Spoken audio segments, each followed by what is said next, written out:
Season 7ന്റെ രാജാവായിട്ട് നമ്മളെല്ലാവരും കൂടി അപ്പാനി അങ്ങ് സെലക്ട് ചെയ്തോളാന്ന് വീട്ടുകാർ വിചാരിച്ചു കഴിഞ്ഞാൽ ഇനി ആർക്കെങ്കിലും അത് തടുക്കാൻ പറ്റുമോ? ഇതിനകത്ത് വീട്ടുകാരെല്ലാവരും കൂടി ഇപ്പം അപ്പാനിയെ രാജാവാക്കി വെച്ചിരിക്കുകയാണ്. ഇത് പുറത്ത് കാണുന്ന ഓഡിയൻസ്, ഇപ്പൊ വേറെ ആരെങ്കിലും ഇഷ്ടപ്പെട്ടു തുടങ്ങിയ ഓഡിയൻസ് ഇത് കേൾക്കുമ്പം അപ്പാനിയാ അത്രയും ഇതാ അവരിലേക്ക് ഒരു ഫോക്കസ് വരും. ഈ വീട്ടുകാർ തന്നെ രാജാവാക്കാൻ വേണ്ടി പുറത്തെടുത്തിട്ട് കൊടുത്തിരിക്കുകയാണ്. കാരണം അപ്പാനി ശരിക്കും സത്യം പറഞ്ഞു കഴിഞ്ഞാൽ അവിടെ എന്താണ് ചെയ്യുന്നത് നമ്മളെല്ലാവരും 24/7 കണ്ടുകൊണ്ടിരിക്കുകയാണ്. അയൽക്കൂട്ടവും പിന്നെ ഓരോ വേലകളും അതിൻ്റെ ഇടയിൽ കൂടെ അക്ബറിന്റെ കൂടെ നിൽക്കലും ഇതല്ലാതെ ഒരു ഒറ്റയ്ക്ക് നിന്നൊരു ഇൻഡിവിജ്വൽ സാധനം അപ്പാനിയുടെ ഭാഗത്തു നിന്ന് കിട്ടുന്നില്ല. ഈ അപ്പാനിയാണ് അവിടെ ഉള്ള എല്ലാവരും ഗെയിമർ ഗെയിമർ ഗെയിമർ എന്ന് പറയുന്നത്. ഞാൻ അതാണ് ഇങ്ങനെ ആലോചിക്കുന്നത്. സീസൺ 5 പോലെ അവസാനം രാജാവിന്റെ കയ്യിൽ പട്ടവും കൊടുത്ത് എല്ലാവരും ചുമ്മാതിരിക്കുമോ എന്തോ അറിഞ്ഞുകൂടാ. പിന്നെ വീട്ടിലെ ഏറ്റവും വലിയ ദുരന്തം അത് അനീഷ് തന്നെയാണ്. അതിനകത്ത് ഒരു മനുഷ്യർക്കും ഒരു എതിർപ്പും ഇല്ല. അങ്ങനെയാണ് അതിനിടയിൽ കൂടെ കിടന്ന് അനീഷ് വഴക്കുണ്ടാക്കുന്നുണ്ട്. മോർണിംഗ് ടാസ്കിലാണ് ഈ സംഭവങ്ങളെല്ലാം വന്നത്. അനുമോള് ക്യൂട്ട്നെസ് ആണെന്നും എല്ലാവരും പറയുന്നുണ്ട്. 10 മണി മുതൽ 11:30 വരെയുള്ള ലൈവ് അപ്ഡേറ്റോടാണ് ഞാൻ വന്നിരിക്കുന്നത്. So welcome back to Ansif moonlight media. I'm Ansif. Morning activity പഴുത്ത ഇലയും പച്ച ഇലയും. ഈ വീട്ടിൽ 3 പേരുടെ പേരുകൾ നിങ്ങൾ പറയുക. ഒന്നാമത്തത് മനഃപൂർവ്വം പ്രശ്നമുണ്ടാക്കി മറ്റുള്ളവരുടെ കണ്ണിൽ ശ്രദ്ധ പിടിച്ചു പറ്റാൻ വേണ്ടി ശ്രമിക്കുന്നവർ. രണ്ടാമത്തത് സേഫ് പ്ലേ കളിച്ച് ഫിനാലെ വരെ എത്താൻ നോക്കുന്നവർ. മൂന്നാമത് നന്നായി ഗെയിം കളിക്കുന്നവർ. ഇത് പ്രേക്ഷകരുടെ വ്യൂവിൽ വേണം പറയാൻ. അപ്പോൾ ഷാനവാസ് ആണ് ആദ്യം പോകുന്നത്. മനഃപൂർവ്വം ഇവിടെ പ്രശ്നങ്ങൾ ഉണ്ടാകുന്നത് അനീഷാണ്. കാരണം പറയണ്ടല്ലോ, ഇല്ലാത്ത കാര്യങ്ങളും പറഞ്ഞ് ചൊറഞ്ഞ് ഇവിടെ നടക്കുന്ന അനീഷാണ്. സേഫ് പ്ലേ കളിക്കുന്നത് ബിന്നിയാണ്. ഗെയിം ഇവിടെ നന്നായിട്ട് കളിക്കുന്ന ആളായിട്ട് എനിക്ക് തോന്നിയിട്ടുള്ളത് അക്ബറിന്റെ പേരാണ്. എന്നെ കൊതുകാല് വെട്ടിയിട്ടായാലും പല രീതിയിലും മാനിപ്പുലേറ്റ് ചെയ്യുന്നുണ്ടെങ്കിൽ അവ അവിടെ മികച്ച രീതിക്ക് കളിക്കുന്നുണ്ട് എന്ന് പറയാണ്. അതിനുശേഷം അപ്പാനി പോകുന്നു. അപ്പാനി പറയാണ് മനഃപൂർവ്വം ഇവിടെ പ്രശ്നങ്ങൾ ഉണ്ടാക്കുന്നതും ആൾക്കാരെ കളിക്കാൻ ചെയ്യുന്നത് എല്ലാം അനീഷാണ്, തെറ്റിദ്ധാരണ ഉണ്ടാക്കുന്നത്. അടുത്ത സേഫ് പ്ലേ കളിക്കുന്ന ശാരിക ചേച്ചിയായിട്ട് തോന്നി. പല സഭകളിലും ഇരുന്ന് കുടുംബശ്രീ കൂടുന്നതല്ലാതെ വേറെ ഒന്നും ഇവിടെ ഇല്ല. ഗെയിമർ അക്ബറാണ്. എല്ലാം പഠിച്ച് മുന്നോട്ട് വളരെ വ്യക്തമായിട്ട് പോകുന്ന ആളാണ്. എൻ്റെ ഫ്രണ്ട് ആയതുകൊണ്ടൊന്നും അല്ലെന്നാണ് ഉൾമനസ്സിൽ. അടുത്ത് അനീഷ് പോകുന്നു. ഞാനിവിടെ ഇതിനിടയ്ക്ക് അനീഷ് പറയുന്നുണ്ട്, ഞാനിവിടെ മനഃപൂർവ്വം ഒരു പ്രശ്നങ്ങളും ഉണ്ടാക്കിയിട്ടില്ല, ഒന്നും ചെയ്തിട്ടില്ല, ഞാൻ കാര്യമായ കാര്യമേ പറഞ്ഞിട്ടുള്ളൂ. ഇങ്ങനെ ഇടയ്ക്കിടയ്ക്ക് ഇരുന്ന് പറയുന്നുണ്ട്.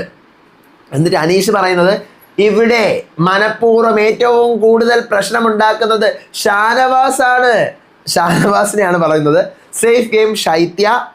അടുത്തിവിടെ സൂപ്പറായിട്ട് കളിക്കുന്നത് ജിസേലാണ്. കാരണം 2ാമത്തെ തവണയാണ് ജിസേൽ ബിഗ് ബോസിൽ വരുന്നത്. എന്ത് ചെയ്യണമെന്ന് ജിസേലിന് അറിയാം. ഷാരിക പോകുന്നു. മനഃപൂർവ്വം ഇവിടെ വിറപ്പിച്ചുകൊണ്ടിരിക്കുന്നത് അനീഷാണ്. ഒരു ന്യൂസെൻസ് ഓഫ് സീസൺ 7 ആണ്. സേഫ് പ്ലേ കളിക്കുന്നത് അനുമോളാണ്. ക്യൂട്ട്നെസ് മാത്രം ഇട്ട് പല കാര്യങ്ങളും പരിഹരിച്ച് അവൾ മുന്നോട്ട് പോകുന്നു. ഗെയിമർ ബിന്നിയാണ്. എല്ലാ കാര്യങ്ങളും വളരെ വ്യക്തമായിട്ട് അവിടെ ചെയ്യുന്നുണ്ട്. അടുത്ത് ബിൻസി. ഇവിടെ മനഃപൂർവ്വം പ്രശ്നങ്ങൾ ഉണ്ടാക്കുന്നത് അനീഷാണ്. ഒരു പോസിറ്റിവിറ്റി നെഗറ്റിവിറ്റി ആക്കാൻ അയാൾക്ക് നിഷ്പ്രയാസം പറ്റും. സേഫ് പ്ലേ അനുമോളാണ്. പറയുന്നില്ല, ഞാൻ ഒന്നും അവൾ പറയുന്നില്ല. വഴക്ക് വേണ്ട സമയത്ത് അവൾ പറയുന്നില്ല ഒന്നും. അടുത്ത് ഗെയിമർ അപ്പാനിയാണ്. 100% എല്ലാത്തിലും കൊടുക്കുന്ന ആളാണ്. അഭിശ്രീ പോകുന്നു. മനഃപൂർവ്വം പ്രശ്നം ഉണ്ടാകുന്ന അനീഷാണ്. ടാർഗറ്റ് ചെയ്താണ് ഇഷ്യൂ ഉണ്ടാക്കുന്നത്. സേഫ് പ്ലേ സേഫ് ആയിട്ട് ഇവിടെ നിൽക്കുന്നത് അപ്പാനിയും അക്ബറും ആണെന്നാണ് തോന്നുന്നത്. അത് പൊളിച്ചു. അഭിശ്രീ പറഞ്ഞത് കറക്റ്റ്. അടുത്ത ഒരു ഗെയിമർ ജിസയിലാണ് എന്നാണ് പറയുന്നത്. അടുത്ത് അക്ബർ പോകുന്നു. മനഃപൂർവ്വം ഇവിടെ നിൽക്കുന്നത് മനഃപൂർവ്വം പ്രശ്നം ഉണ്ടാക്കുന്നത് Aneesh. Safe play Nevin. Comedy മാത്രമേ ഉള്ളൂ. അപ്പാനി ആണ് ഇവിടുത്തെ നല്ല ഗെയിമർ. നല്ലത് അപ്പാനിയാണ്. എന്നെ പറഞ്ഞുകൊണ്ട് ഞാനും പറഞ്ഞു. അടുത്ത് നെവിൻ പോകുന്നു. മനഃപൂർവ്വം പ്രശ്നം ഉണ്ടാക്കുന്നത് അനീഷാണ്. ഇത് 7ന്റെ പണിയല്ല അനീഷിന്റെ പണിയാണെന്നൊക്കെ പറഞ്ഞ് കോമഡി. സേഫ് പ്ലേ അനു തന്നെയാണ്, വേറെ ആരുമല്ല. ഗെയിമർ ജിസേലാണ്. അടുത്ത് ആദില നൂറ. മനഃപൂർവ്വം പ്രശ്നം ഉണ്ടാക്കുന്നത് അനീഷാണ്. സേഫ് പ്ലേ കളിക്കുന്നത് നെവിനാണ്. ഇവിടെ എന്റർടൈൻമെന്റ് മാത്രമേ ഉള്ളൂ. ഗെയിമർ അപ്പാനിച്ചേട്ടനാണ്. റെന പോകുന്നു. മനഃപൂർവ്വം അനീഷാണ് പ്രശ്നം ഉണ്ടാക്കുന്നത്. സേഫ് പ്ലേ ഇവിടെ കളിക്കുന്നത് അനുമോളാണ്. ഗെയിമർ അക്ബറാണ്. ബിന്നി പോകുന്നു. മനഃപൂർവ്വം പ്രശ്നം ഉണ്ടാക്കുന്നത് Aneesh. Safe play Anu. Gamer Appani.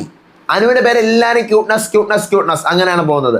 Aryan പോകുന്നു. മനഃപൂർവ്വം പ്രശ്നം ഉണ്ടാക്കുന്നത് Aneesh. Safe play Anu. Gamer Gisele. അടുത്ത് അനു പോകുന്നു. മനഃപൂർവ്വം പ്രശ്നം ഉണ്ടാക്കുന്നത് അനീഷ് തന്നെയാണ്. സേഫ് പ്ലേ നെവിനാണ്. ഗെയിമർ അനീഷാണ്.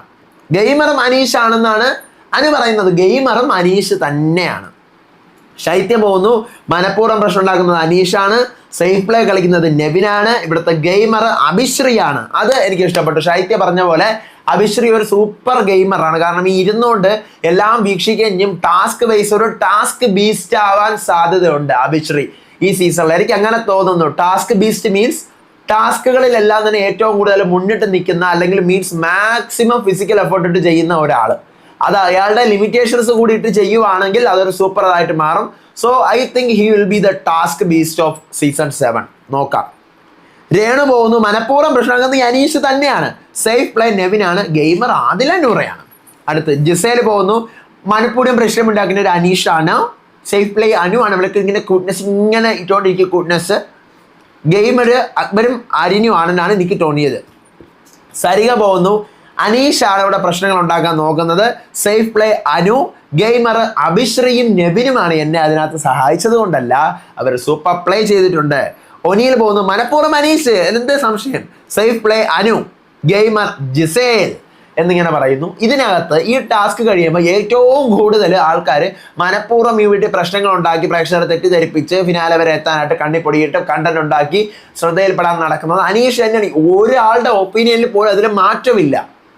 അടുത്ത് ഈ പറയുന്ന സേഫ് പ്ലേ വരുമ്പോഴത്തേക്കും 2-3 പേരുകൾ വരുന്നുണ്ടെങ്കിലും കൂടുതലും വരുന്നത് അനുവിൻ്റെ പേരാണ്. മീൻസ് അത് അനുവിൻ്റെ കുഴപ്പമാണ്. അനുവിൻ്റെ കയ്യിൽ വരുന്ന സാധനങ്ങൾ അനു ഇരുത്തി അത് മാനേജ് ചെയ്യണമായിരുന്നു. അനു കൈ കിട്ടുന്ന സാധനങ്ങൾ മാനേജ് ചെയ്ത് അത് വഴക്കുണ്ടാക്കി പ്രശ്നം ഉണ്ടാക്കേണ്ടതായിരുന്നു. ഇത് ഒടുക്കി വിടുന്നതാണ് അനുവിന് നെഗറ്റീവ് വരുന്നൊരു കാര്യം. അനു അതെല്ലാം മറന്ന് കളയും. അടുത്ത ഏറ്റവും കൂടുതൽ പേര് ഗെയിമർ എന്ന് പറയുന്നത് 2-3 പേരുടെ പേര് ഈക്വലായിട്ട് പറയുന്നെങ്കിലും സ്ട്രെസ്ഫുള്ളി എല്ലാവരും പറയുന്ന സാധനം, ഭയങ്കര സ്ട്രെസ് ചെയ്ത് പറയുന്നത് അപ്പാനിയുടെ പേരാണ്. അപ്പം അതുകൊണ്ട് തന്നെ അപ്പാനിയെ രാജാവാക്കാനുള്ള ഒരു ശ്രമമാണ് വീട്ടുകാർക്ക്. മീൻസ് അയാളവിടെ സത്യത്തിൽ ഒന്നും ചെയ്യുന്നില്ല. പിന്നെ ജിസേലിനെ പറയുന്നുണ്ട്. എനിക്ക് ജിസേൽ കുറച്ച് മൈൻഡ് ഗെയിം കളിക്കുന്നുണ്ട്, പക്ഷെ ഫസ്റ്റ് പൊസിഷനിൽ നിൽക്കാൻ പറ്റും തോന്നില്ല. ഇനി എൻ്റെ ഒരു ഒപ്പീനിയനിൽ ഈ വീട്ടിലെ ഒരു മനഃപൂർവ്വം പ്രശ്നങ്ങൾ ഉണ്ടാക്കുന്നത് അനീഷ് തന്നെയാണ്. വേറെ ആരാണെന്ന് തോന്നിയിട്ടില്ല. അടുത്ത് പിന്നെ ഈ പറഞ്ഞ പോലെ ഒരു സേഫ് പ്ലേ ആ വീട്ടിനകത്ത് കാണിച്ചുകൊണ്ടിരിക്കുന്നത് അപ്പാനിയാണെന്നാണ് എനിക്ക് തോന്നിയിട്ടുള്ളത്. അപ്പാനിയാണ് അതിനകത്ത് സേഫ് പ്ലേ കളിച്ചുകൊണ്ടിരിക്കുന്നത്.